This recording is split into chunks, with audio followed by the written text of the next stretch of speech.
After the conclusion of Season 2 of Vinland Saga, it's safe to say Thorfinn has one of, if not the greatest character arcs in all of anime and manga. Watching him turn from a cold-blooded murderer to a pacifist with no enemies was legitimately beautiful, and it's great seeing the series get all of the praise that it's deserved since the anime adaptation, but sometimes I feel like the praise doesn't really do the series justice. Usually when people talk about why Thorfinn's development was good, they'll just say it's because he changed unlike other main characters. That's such an oversimplification.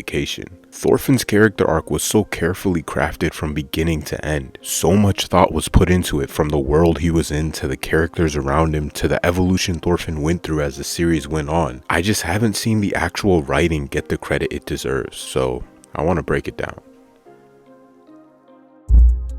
The first thing I want to talk about is ironically not Thorfinn, and trust me, I'll get to him soon, but the world and characters he's surrounded by. A lot of people complain that he doesn't get much focus in the beginning and turns out to be a pretty flat character for the prologue. But what makes Thorfinn's character development, and to be honest the series as a whole, better is Yukimura, the writer of Vinland Saga's decision to shift the focus to establishing the theme. And the main theme of Vinland Saga is conflict. The causes of conflict, the effects of conflict, and why conflict should be avoided. And one of the most impactful ways it's established is through world building. The world building in a story is actually a lot more important than people think. Not only does it establish the feel, whether it be dark and gritty or light and joyful, it also helps with all aspects of the story. When done correctly, world building can add so much to the themes, characters, and messaging. And that's exactly what Vinland Saga did. To properly explore the theme of conflict, Yukimura needed a world where it's spread far and wide. So a world that perfectly fits this bill is 11th century England and Scandinavia, where the Vikings are going to war alongside Denmark to conquer England. Anywhere in this world, there's some type of conflict. Whether it be in the middle of two factions warring, a village that's massacred by a group of mercenaries for supplies, or a fistfight on a farm, the common theme is violence. And it's not just the actual areas, it's the people too. Every leader in that story either doesn't mind enslaving people or going to war to obtain their goals, or just loves war and murder. Disputes in Vinland Saga are settled through duels to the death, and no one even bats an eye when the loser loses, even if it's someone they fought alongside for years. And you can definitely argue that this type of world building isn't really special. There are a ton of stories where violence is prevalent or takes place in a world that's scarred by war. But Vinland Saga separates itself because violence isn't just something that's built into the world is built around violence. Take the culture for example. In other violent settings, people will fight in order to defend their pride, whether it be their family, their reputation, or something else. In Vinland Saga, their fighting is their pride. A man's worth is decided by his ability to fight. Even the main religion of the Vikings revolves around violence. All of their gods are praised for their strength in battle. The Valkyrie only swoop down to carry off impressive soldiers that died in combat. Whether or not they get into Valhalla, the Vikings' version of heaven, is centered around whether or not they were great warriors. What makes the theme of violence so much more potent in Vinland Saga's world compared to other series is how much more intertwined it is. Its genius handling of the theme is what keeps people engaged with this series. So now that we've established that Vinland Saga's world is built on violence, we can finally get to how he writes Thorfinn and the other characters in this world of violence. Of course, since they're surrounded by it, we're gonna see how it molds them, and most importantly, their opinions towards it. You see, attitudes towards violence in the series aren't actually a binary stance of you either like it or you don't, but actually a scale of how willing you are to engage in violence. And Thorfinn's character arc is how he shifts along this scale. When Vinland Saga starts, it's pretty obvious that Thorfinn is a very violent person.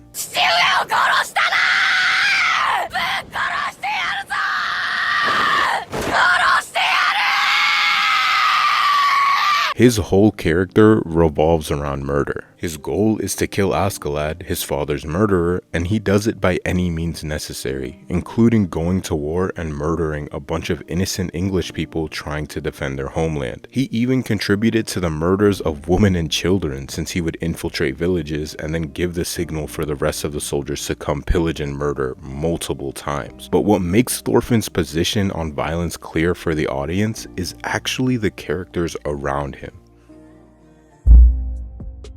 There are two characters I want to get into in particular that serve as a foil and a parallel to Thorfinn in the prologue. with the first being Thors. In a world where everyone is so easily willing to shed blood, Yukimura needed a figure that would serve as an example of someone who only saw it as a last resort. And that's where Thors comes in. He was introduced in the beginning of the series as a model for not only Thorfinn, but the audience as well. His philosophy revolves around peace, and a great way Yukimura shows that is through his dialogue, with one of his most famous lines being, "You have no enemies." It's a simple saying with a simple meaning, but it's so impactful. To let go of all of the negative feelings towards people who have done you wrong, past, present, and future. Thorfinn, who antagonizes everyone he comes across, is such a far cry away from someone who lives by this motto. I don't think it's a coincidence that Yukimura wrote Thorfinn as unable to have any relationships. He hates the mercenaries he's traveling with, isn't able to talk with regular citizens or slaves, and ends up hating the royal family he's assigned to guard. His life is literally the opposite of the saying.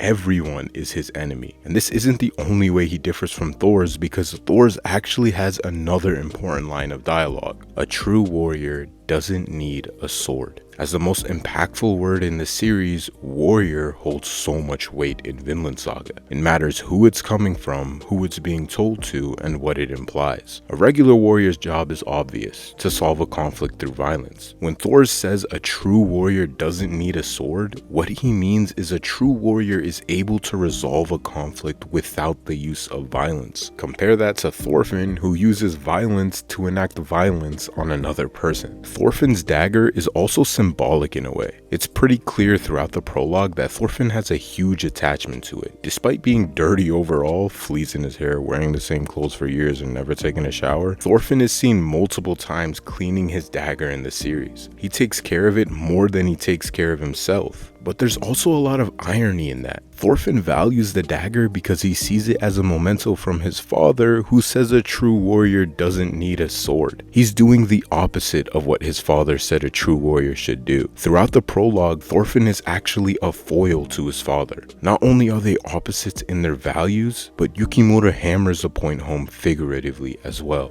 And while Thors is the only character to try and live by pacifism, he isn't the only one disgusted by violence. Askeladd, Canute, Ragnar, and even the Christian priests all realize how terrible it is. So Yukimura needed to give a good example of a major character who serves as a foil to them. Someone who embodies all of the violence, the glorification of war, and the lack of empathy that soldiers had in that time period. And that's where Thorkell comes in. Thorkell is built as the ultimate warrior in the eyes of the average soldier. He's strong, he's honorable, and most of all, he loves war. Literally, in his introduction, we see him join the English for the simple fact that it would be funner to be on the losing side. Yukimura uses him to really show how ruthless the Vikings were. There's no goal behind his actions, no deeper meaning. He simply kills people without a second thought because it's fun. Whether it's the English, his own people, or even family, if you are put in front of Thorkell as an enemy, he will try his best to kill you. Yukimura carefully develops his character so he can portray how people thought in the world of VinlandSaga. But the best use of Thorkell's character is when he's compared to Thorfinn. On the surface, Thorkell and Thorfinn are pretty much opposites. Thorkell is a huge, happy-go-lucky old dude that fights using his monstrous strength to swing around trees and axes, while Thorfinn is an edgy, short teenager that relies on his speed and daggers to strategically kill people. But they actually share a key similarity, which is their relationship with Thors. Thorfinn was obviously the son of Thors, and Thorkell was Thors' old war buddy. But what makes their relationship similar is the fact that they both didn't understand what made Thors a true warrior, which brings us to one of the most important moments for Thorfinn and Thorkell's dynamic, when Thorkell says that he considers Thorfinn to be a warrior. Again, the most impactful word in the series, warrior, holds so much weight in VinlandSaga. The context behind it matters, and in this case, it is what perfectly describes Thorfinn's character at that point in time. We already had the context to figure out what Thorkell's definition of a warrior was. Yukimura purposefully built up his character as the most violent in the prologue just for this moment. You see, while Thors' definition of a warrior is someone who doesn't need violence, you can assume from all of the fighting, all of the war, and all of the killing Thorkell does, his definition of a warrior is the opposite. someone who lives for violence. For him to call Thorfinn a warrior means that he believes Thorfinn is cut from the same cloth as him, someone who is just as ruthless and violent as he is. It's what clearly defines what kind of person Thorfinn is and shows how far he is from being a warrior by his father's definition. The writing in this is great because he completely subverts the audience's expectations by making Thorkell and Thorfinn complete opposites on the surface, but then reveals that they're actually parallels of each other. Even though Thorfinn may not enjoy violence as much as Thorkell or only engages in it because he wants to kill Askeladd, that doesn't change the fact that he is just as violent as him, and at the end of the day, they're the same type of warrior. But Thorfinn doesn't stay this way. Obviously, he evolves during the Farmland arc in one of the most well-written character arcs in anime and manga. His evolution was so well done that it felt seamless. But how? How does a character go from this to this so smoothly? It's because of Yukimura's writing. As Thorfinn evolved in the Farmland arc, Yukimura's writing evolved as well. Instead of constantly bombarding the audience with violent scenes like he did in the prologue, he actually starts off really tame, then slowly gets more and more violent as the arc goes on. Even the tone when it comes to weighty subjects like slavery and violence isn't that serious at first. Don't get me wrong, there are definitely some moments early on that show that these things are bad, like when the slave traders beat Einar for trying to escape, or when the guards treat Thorfinn and Einar like cattle for butchering. But in between, there are also these moments that frame their situation as not that bad. Yeah, they're slaves, but their master's a nice guy and promises them freedom if they continue to work hard. Even though the retainers are power tripping, there are still some nice people on the farm like Pater and the old master that don't treat them like trash. Yukimura does this for a reason though. Yes, he does set their situation up as the best possible situation a slave can be in, only to reveal later on that even the best type of slavery is still horrible. But it also allows the story to focus on Thorfinn's internal conflicts so he eventually changes. A lot of the time when evil to good character arcs are written in anime and manga, especially when they happen in a single arc, they feel forced. And I understand, the process of turning a serial killer into an empathetic character is pretty hard. So oftentimes an author will just rush over or straight up cut out everything in between, especially the part where they address their past.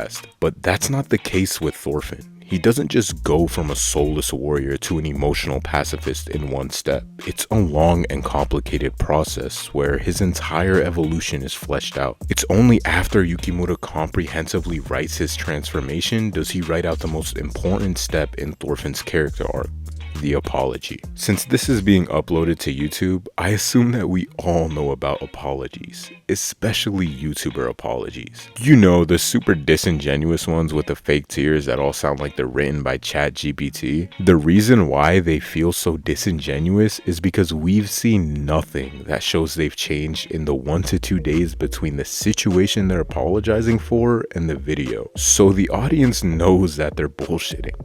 The same thing happens in manga. You remember that one character that abused or threatened or straight up killed another character but then got let off with barely even an apology, if any? Yeah, there's a lot of them. Like I said, it's tough to turn a serial killer into an empathetic character. On the other hand, Thorfinn's apology to the people he killed felt so sincere.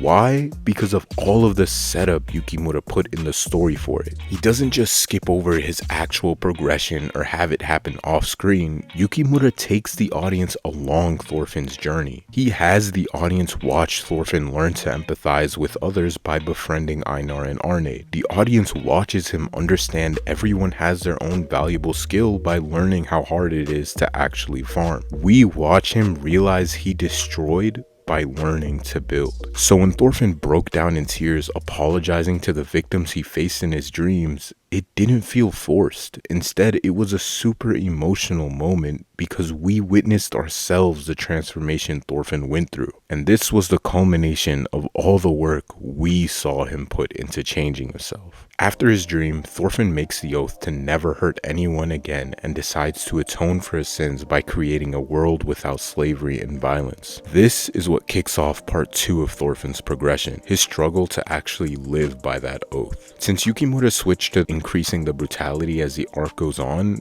after Thorfinn made his oath, the situation around him started getting really tense. People begin to lose their lives, we start to see the more serious consequences of slavery, and Thorfinn is confronted with brutal violence.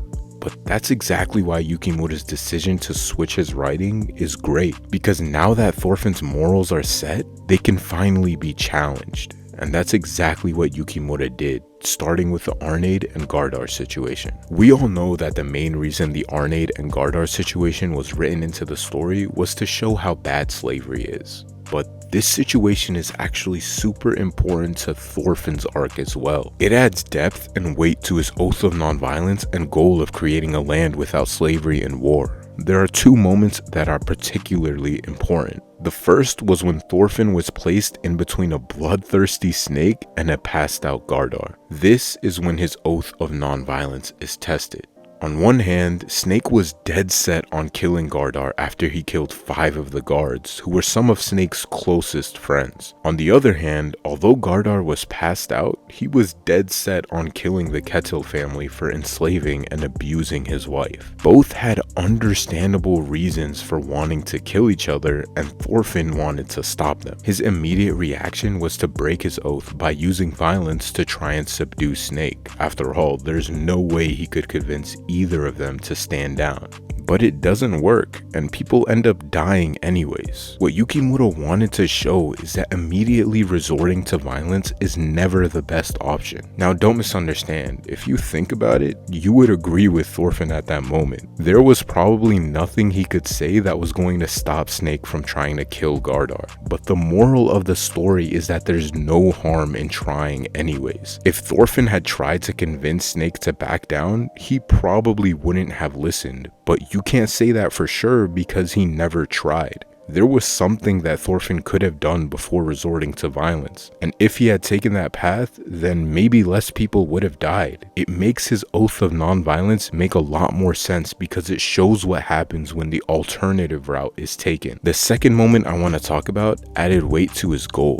When Arneid's on the edge of death, Thorfinn and Einar beg her not to die. But she asks, why not? All her loved ones passed away and the world is filled with slavery and war for people like her. Why would she go on living? Thorfinn has no answer for her, so she decides not to fight to live and allows death to embrace her. This emotional moment Yukimura places in the story illustrates why Thorfinn's goal is so important. He used a character that everyone liked to show how terribly people lived in this world. Yukimura could have easily just shown us a ton of random slaves being tortured as the reason why Thorfinn needed to create a place for them in Vinland. But he wanted the audience to be more emotionally invested in Thorfinn's goal. So instead, he created Arneid, dedicated time to showing how nice and innocent she was, got the audience close to her by giving her a cute dynamic with the main characters, and then used that emotional link to the audience to add weight to the story. Now, it wasn't just a bunch of faceless slaves that Thorfinn was trying to save, it was people like Arneid. People who had lives, loved ones, and personalities, but luck just wasn't on their side. Now, as Thorfinn moves forward in the story, there's more emotion and stakes tied to his dream, because he isn't just doing this for himself, he's doing it for Arneid. After all of the setup Yukimura had done for Thorfinn's oath and goal, it was finally time for some payoff. And I personally think the writing behind his payoff is really underrated, especially the scene where he takes 100 punches in order to talk to Canute.